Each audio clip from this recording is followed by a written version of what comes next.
Балалар киностудиясы.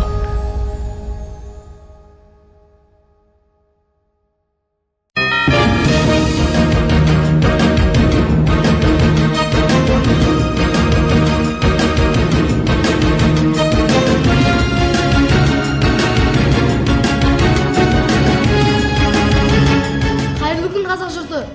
Кеше Ақтөбеге жұмыс сапарымен келген Қазақстан Республикасының премьер-министрінің орынбасары, ауыл шаруашылығы министрі Өмірзақ Шөкеев пен облыс әкімі Бердібек Сапарбаев Алға ауданына барып, Парижская коммуна 21 Ақтөбе ет кластері актив жауапкершілігі шектеулі серіктестіктерімен танысты.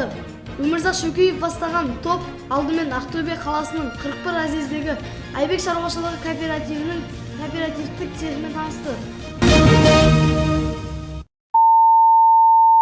Қайырлы күн қазақ жұрты. Кеше Ақтөбе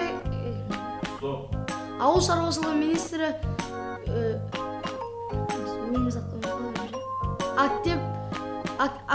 актив жауапкершілігі шектеулі серіктестіктерімен танысты. Өмірзақ Шөкеев бастаған Өмірзақ Шөкеев пен Қар түсіп, қыс басталса қала тұрғындары спортқа ден қояды. Біреулер бос уақытында мұз айдындарына барып коньки тепсе, енді біреулер қала сыртындағы туристік зоналарға барып демалады. Биыл ақтөбеліктер қандай орындарға барып жүр? Облыста 321 мұз айдыны бар.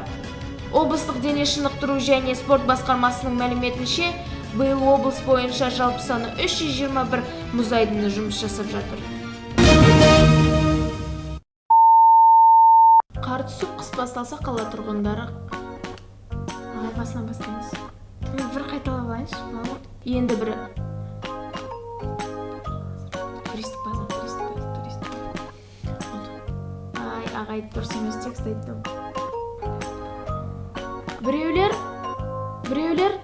қандай зоналық? Ай, ағай, мен текст жаттамағам. Басталса қала сырт. Басын айта берем. Я, сол басқа жерге жақпау.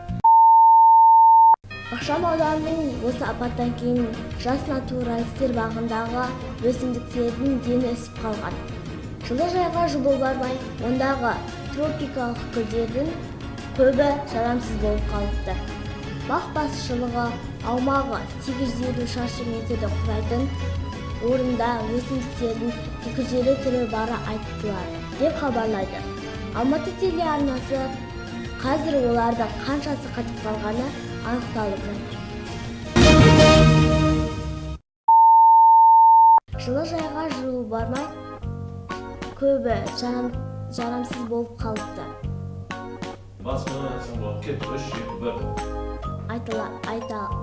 Айтылады.